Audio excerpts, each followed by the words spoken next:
Medicare for All is driving a wedge through labor movement.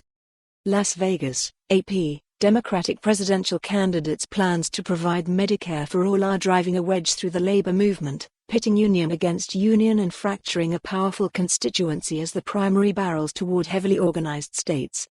Big Labor largely supports a push for universal health coverage, but some unions, particularly those who have spent years bargaining for strong health benefits, tend to back an incremental approach over a dramatic switch to government-run health insurance that would abolish their union plans. The dispute has for months created friction between Vermont Senator Bernie Sanders, Medicare for All's chief backer, and some unions. But the fight broke open this week as Sanders campaigned in Nevada, the first primary contest in a state where unions carry sway. It's a rift almost certain to intensify as voters in California, and later Michigan, weigh in, creating a potential hurdle for Sanders as he tries to win working-class voters. "We want to keep the union, health care," Gary Morris and his wife, Mamie, said almost in unison this week as they waited in line to vote early.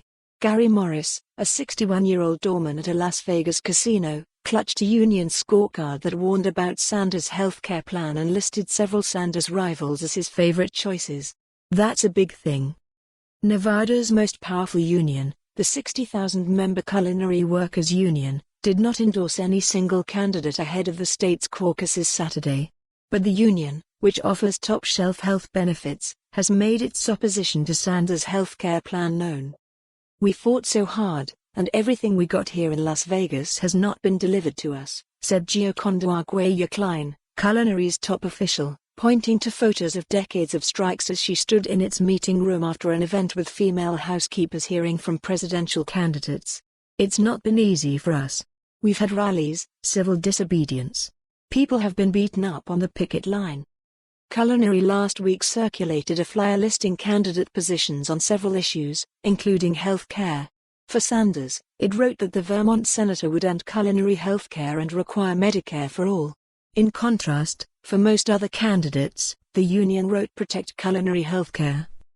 The flyer generated a vicious backlash from Sanders supporters, who Arguello-Klein said deluged her with death threats and posted her home address online.